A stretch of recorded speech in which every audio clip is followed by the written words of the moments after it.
This is eCommerce Uncensored. Brought to you by Fast Forward Unlimited. We're coming to you fully loaded and exposed with all the strategies and techniques for growing your e-commerce business. Hey everyone, and thanks for tuning in again for another episode of eCommerce Uncensored. This is episode number 42. My name is Kevin Manel, and I'm here with Jason Caruso. And for those of you who haven't been listening, shame on you. You should be. Go back and listen to our previous episodes, but we've been discussing starting our own e-commerce store here while we still talk about the marketing and all the steps that we're taking to develop the e-commerce store. So the last episode we talked about this was some of the tools that we were going to use to get started and to kind of find the market that we wanted to sell into. So we've done some work. I say we. I don't really mean me. I mean Jason. Did I say your name, by the way? I did. Did I introduce you? Okay. I said my name. I didn't want to forget that. Yeah. I know you get upset. Yeah. Anyway, we've been taking the last couple weeks and we've just been doing a little research and trying to find a niche that we really like and that we'd really like to get involved with and start selling some products. Right.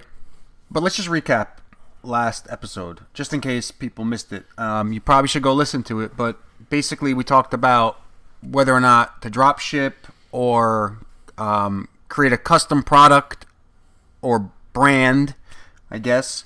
And I'm not sure if we mentioned, but we did decide to go on the drop shipping side of things because, it's just a little easier because you don't have to create your own products. You can sell them a lot quicker. You can find hot products and just start sort of bringing them to market without having to develop them.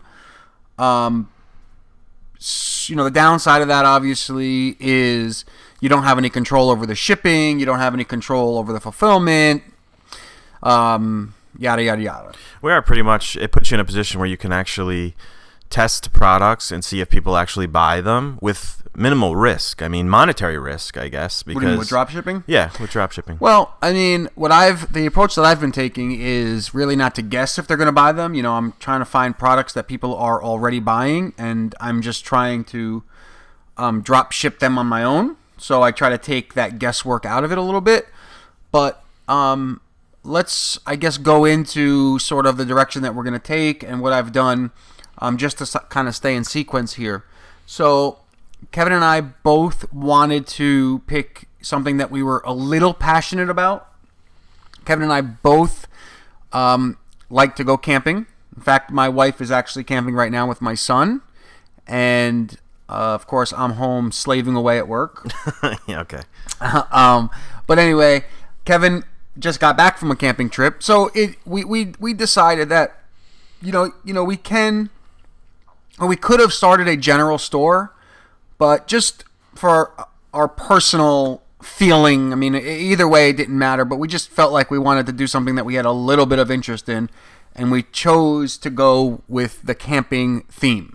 Yeah, and through the research and looking at products and knowing the products, because I've just been through camping, I search on Amazon, I check out products. There's just so many little tchotchkes and little gadgets that you can buy when you go camping, starting a fire and doing all these things. So it felt to me, and Jason, I assume, that there was a scalability there. Like we could have more than just one product or a couple products. We can continue to grow this thing into more and more products as we go.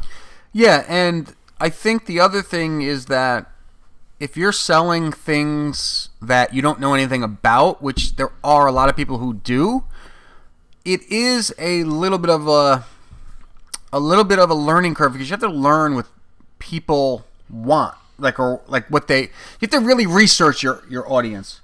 Where I feel like I'm a little bit of a camper, he's a little bit of a camper.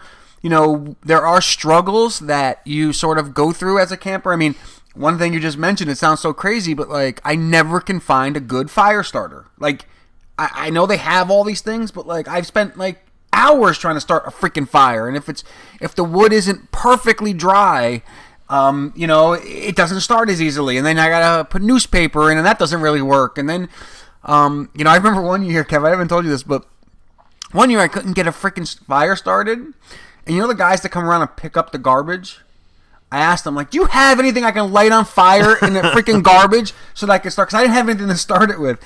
But yeah, I felt the same way. I mean, the first time I went camping was last year, and when you get there, it's like, I don't know if it's a manly thing or something. You're like, I gotta start a fire. I gotta get this thing going.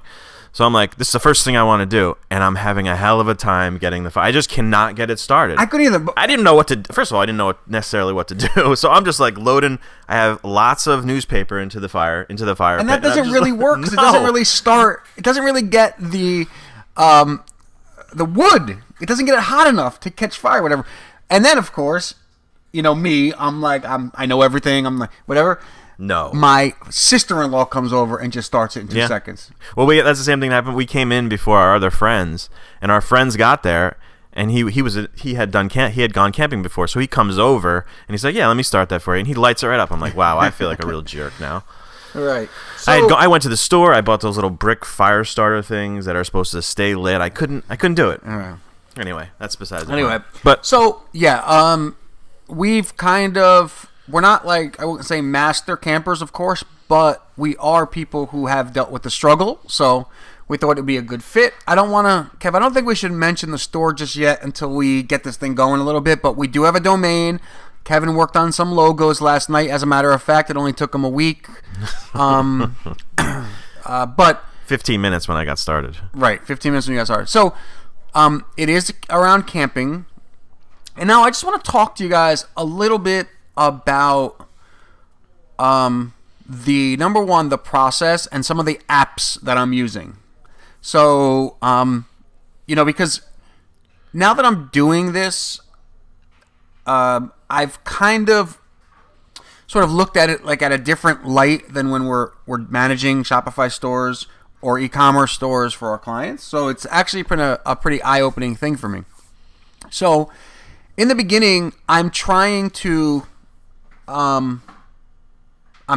save. I'm trying to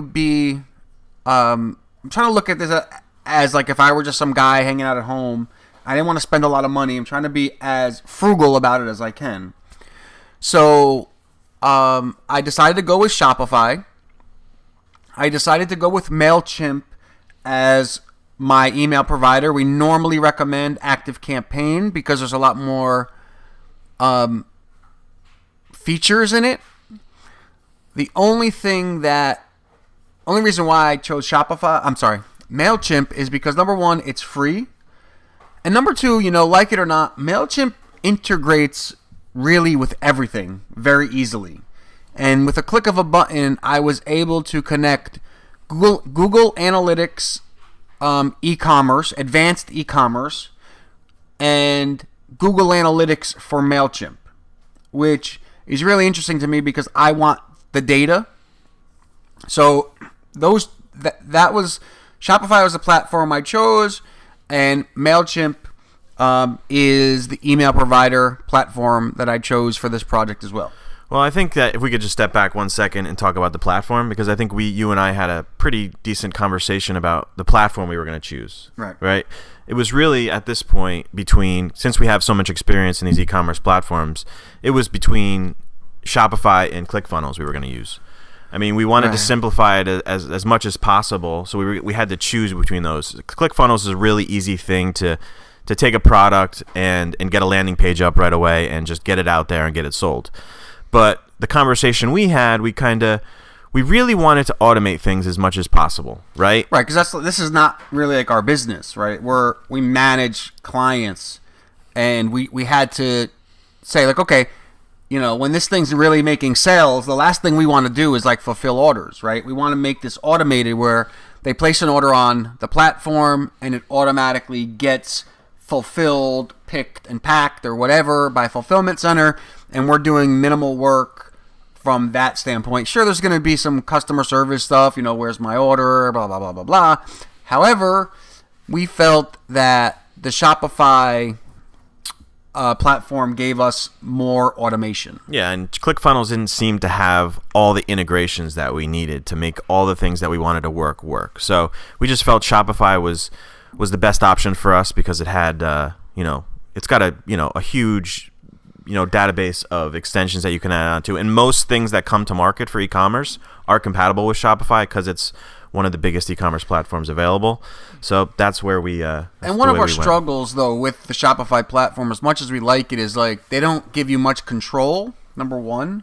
Number two is they nickel and dime you for everything. Like you want to install like an app to just give you standardized shipping or something, it's like $5 a month. It's like, well, shouldn't the platform have that already? Right. So but all that aside, we kind of felt like if we wanted to automate this, the best way would be to A, drop ship through Aliexpress, B, use Shopify, and C, find something that connected Aliexpress and Shopify, which, as Kevin said, ClickFunnels didn't have. So, you want to jump back to the apps? I used an app that basically connected Alibaba or Aliexpress and Shopify. And just to recap real quick, I don't know if we totally discussed AliExpress last time. I can't really remember at this moment, but AliExpress is a drop shipping. Well, actually, you can go there and you can buy products, one-off products, and you can see how they are and things. But you can actually use this platform and connect it directly to your site.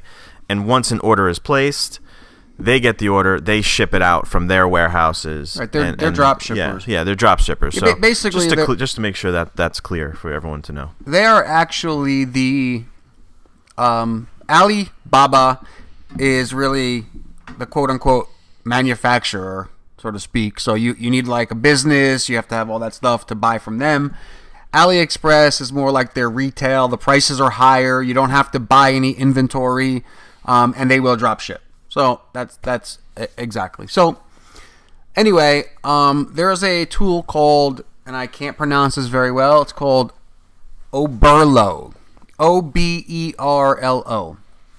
And essentially what Oberlo does is it just connects Shopify and AliExpress. So you go to AliExpress, you import products through Oberlo, and it's done automatically for you. Now, Oberlo is free. However, if you want some of their advanced tools, and I say advanced very loosely, if you want to just be able to track your orders, you're going to have to buy the $29 a month package, which I think down the road is going to be really worth it. Right now, I'm going to just go with the free one until we start getting orders, and then we'll probably pay for it. But for now, I'm using the free version. Yeah, and they you pretty much install the plugin. You go to Shopify's extensions website, or you could just search Oberlo, right? Yep. You could just search Oberlo. I can't say it either. Oberlo Shopify app, and you can download it and install it into your store, and it'll give you a back-end capability of actually searching the products on. Now, you were explaining this to me the other day that Oberlo has its own like supply that it offers. Yeah, so I don't know if this is kind of getting the weeds, Kev, but Oberlo also acts like a middleman, and they have some warehouses, I believe, in the West, which can get the product faster, but the price is like 3 or 4 times higher. So they have their own stock. AliExpress has its own stock, and yeah, so just that's getting a little bit in the weeds, but you can get the product from either place, and so anyway. And you search and you import these products directly into your Shopify stores. And with the click of a button. Yeah, and they come right into your product section. The images, the descriptions, you're going to want to change the descriptions, but the images, the descriptions, the prices, everything just comes right into Shopify, which is pretty awesome. Yeah, it is pretty cool. And so those are the 2 apps that I have right now. So those are the apps, and one other thing that I do want to mention that I'm using, because you do need a theme for your store, and there are free themes out there, but I purchased, or Kevin purchased, or we purchased, however you want to say it, a theme called Shopify Booster. And basically what Shopify Booster does is it's a theme. It gives you a lot of control. You could change colors. You could change descriptions. You could change placements of things. I mean, it just lets you control everything.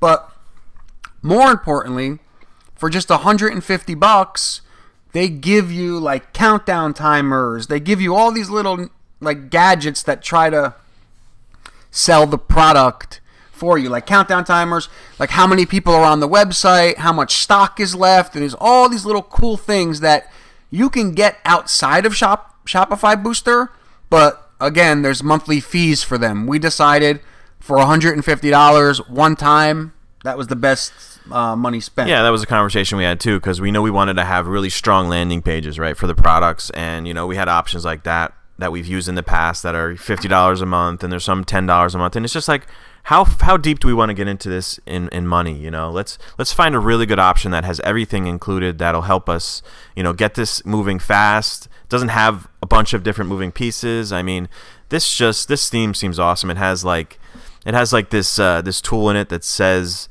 there's only 7 of these left, with a little, to build up urgency, like Jason said, a countdown timer. It's also got this little cool pop-up in the bottom left corner that says so-and-so just bought this product. So it gives the appearance that a whole bunch of people are buying these products to make people feel like they're they need to get in on this. Yeah, and as I said, you can buy all of those separately. Yeah. But this one plugin for a one-time charge, you never have to pay again, gives you all of that functionality. So it's called Shopify Booster.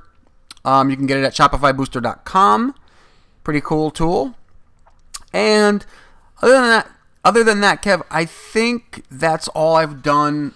I've used this tool. It's called eCommerce. I don't know how valuable it is for finding products. What I found it really to be valuable for is finding the people who are selling the products, and then seeing the need for the product, like how many comments they have, how much traffic they're getting. I mean, I've used it for that. There's not a ton of products in it, so if you're just trying to sell one-off products, it's great. We're not really trying to do that, and we'll probably talk about that in the next episode. But yeah, it seemed great for insights too. Like it gives you Facebook ads. It shows you the people who are selling the product. It gives you Facebook ads. It gives you the audience, right? That people are selling to. So it's really, really helpful tool, and it seems like it's new, so it's growing and it's getting bigger. It is new, and that is right now as an early adopter is $20 a month, and I believe it's jumping up to $37 at some point. To be honest with you, I haven't found a ton of value for what I'm trying to do. Like I said, we're going to be building a process, a funnel, where we're going to have, multiple products. These are good for like one-off products. Now, the problem with the one-off product is that you're not going to be able to offer like free plus shipping. I don't want to get into that right now, but the point is that if you want to sell one product, it's a great tool. If you're looking to sell like a string of products, they don't have a ton of stuff in there because they're new right now. So and that's ecomhunt.com. ecomhunt.com, and it's ECOM, just one M, ecomhunt.com. Cool. I think that about covers what we got so far. I think today we'll put that logo in, right? Yep, put that logo in. Took you a week to do. As long as you're not so picky as our other clients are. I told you I liked the top 2 you did. Cool. Anyway, thank you guys so much for tuning in again. This has been episode 42 of eCommerce Uncensored, and you can check out all the podcast notes at ecommerceuncensored.com. Thank you guys so much. Later.